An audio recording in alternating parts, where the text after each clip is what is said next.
Middle east में जंग अब और ज्यादा खौफनाक हो जाएगी, बल्कि ये जंग अब विकराल रूप लेगी।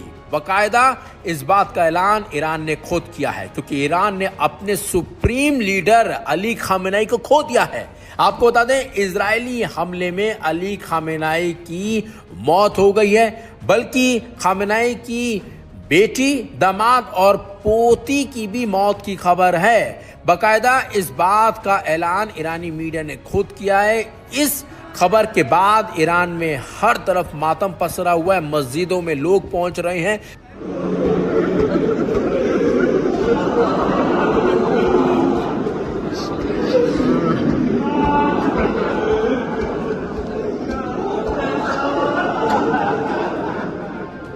सड़कों पर लोग उतर आए हैं और हर तरफ लोग रो रहे हैं।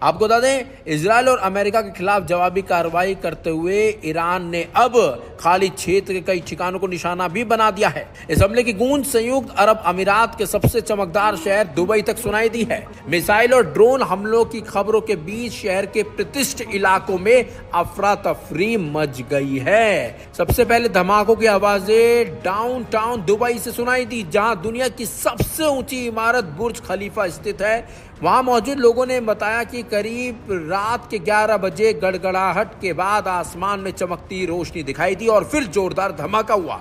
एहतियात के तौर पर बुर्ज खलीफा को तुरंत खाली करा दिया गया। हालांकि अधिकारियों ने स्पष्ट किया है कि इमारत सीधे हमले का निशाना नहीं बनी, बल्कि इंटरसेप्ट की गई मिसाइलों के मलबे के कारण खतरे में आई थी और खतरे की आशंका बढ़ी थी। इसी वजह से बुर्ज खलीफा को खाली करवाया गया। लेकिन इसी बीच दुबई एयरपोर्ट की जो वीडियो आई है, उसने हर किसी को चौंका दिया है।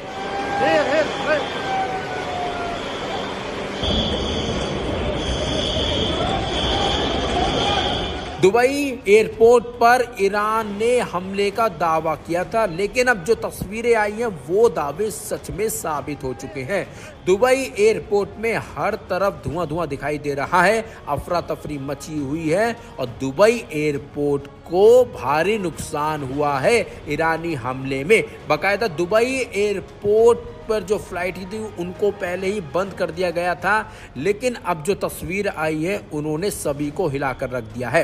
इसी दौरान शहर के प्रतिष्ठित पर्यटन स्थल पाम जुमेरात से भी धमाके और आग लगने की खबरें आई हैं। ये मानव निर्मित द्वीप अपने लग्जरी होटलों और रिहायशी टावरों के लिए मशहूर है।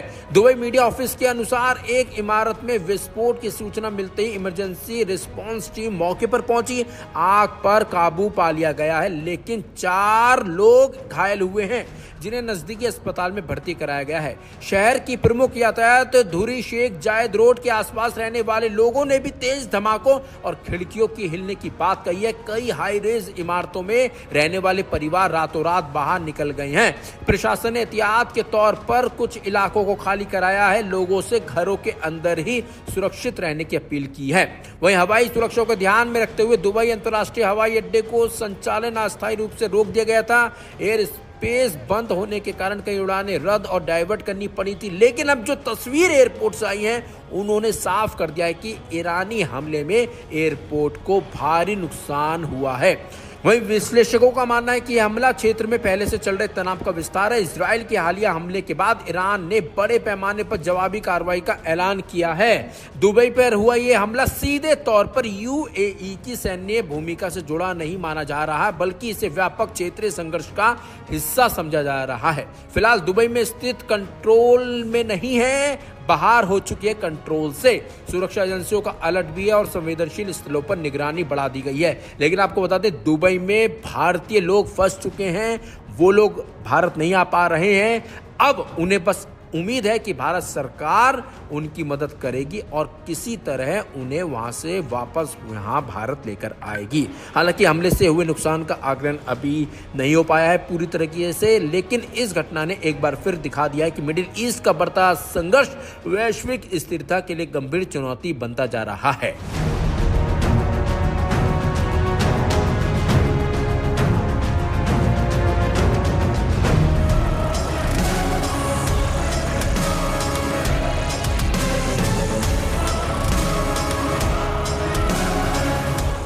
इजराइल और अमेरिका ने शनिवार को ईरान की राजधानी तेहरान समेत कई शहरों पर भयंकर हवाई हमले किए। इन हमलों में कई लोगों के मारे जाने की जानकारी सामने आई है। हमलों के तुरंत बाद ईरान ने भी जवाबी कार्रवाई करते हुए कम से कम 8 देशों को निशाना बनाया।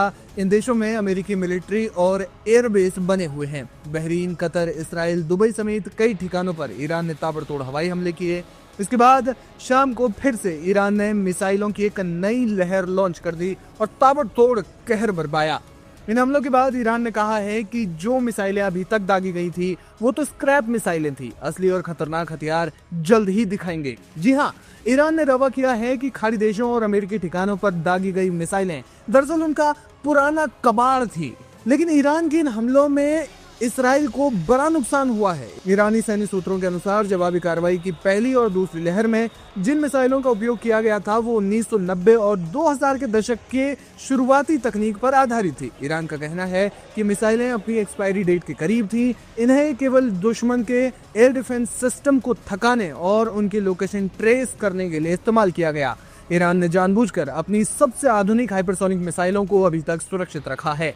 ईरान ने चेतावनी दी है कि अगर इसराइल ने तीसरी बार हमला किया तो फिर फतह 2 जैसी हाइपरसोनिक मिसाइलें लॉन्च की जाएंगी। ईरान का दावा है कि मिसाइलें ध्वनि की रफ्तार से 15 गुना ज्यादा तेजी से चलती है और दुनिया का कोई भी रडार इन्हें पकड़ नहीं सकता। ईरान में अमेरिकी राष्ट्रपति डोनाल्ड ट्रंप ने सत्ता परिवर्तन की बात कही है, जबकि ईरान ने ऐसा करने से मना कर दिया है। ईरान के विदेश मंत्री सैयद अब्बास अरागची ने सत्ता परिवर्तन के बारे में ट्रंप को भेजे अपने संदेश पर कहा कि मिशन इम्पॉसिबल है। हालांकि उन्होंने कहा कि वो तनाव कम करने में दिलचस्पी रखते हैं, लेकिन इस बारे में अभी तक कोई भी बातचीत नहीं हुई है। उन्होंने दो टूक कहा कि पहले हमले रोके जाएं, तभी बातचीत के बारे में विचार किया जा सकता है। सैयद अब्बास अरागची ने कहा कि इसराइल और अमेरिका का हमला उनके देश पर गैर कानूनी और नाजायज हमला है। अरागची ने सोशल मीडिया प्लेटफॉर्म एक्स पर अपने देश पर अमेरिकी हमले के बाबत लिखा, नेतन्याहू और ट्रंप का ईरान पर युद्ध पूरी तरह से बिना उकसावे के गैर कानूनी और नाजायज है। अरागची ने यह भी कहा कि हमारी ताकतवर सेना उस दिन के लिए तैयार है और हमलावरों को वो सबक सिखाएगी जिसके वे हकदार हैं। उनके संदेश में अमेरिकी राष्ट्रपति डोनाल्ड ट्रंप के 2012 के एक ट्वीट का स्क्रीनशॉट था, जिसमें कहा गया था कि अब जब ओबामा के पोल नंबर नीचे जा रहे हैं तो देखें कि वो लीबिया या फिर ईरान पर हमला करते हैं या नहीं, वो हताश हैं। स्क्रैप मिसाइलों वाले इस बयान के बाद रक्षा विशेषज्ञों में बहस छिड़ गई है। कुछ का मानना है कि ईरान वास्तव में अपनी क्षमता छिपा रहा है, जबकि अन्य इसे केवल एक प्रोपेगेंडा मान रहे हैं ताकि इसराइल आगे हमला करने से डरे। फिलहाल बहरीन और कतर में गिरे मलबे की जांच की जा रही है ताकि पता चल सके कि वास्तव में पुरानी मिसाइलें थी या फिर आधुनिक। हालांकि युद्ध के समय में जैसी रणनीतियां बनती है वैसे में ईरान का ये दावा सही भी साबित हो सकता है।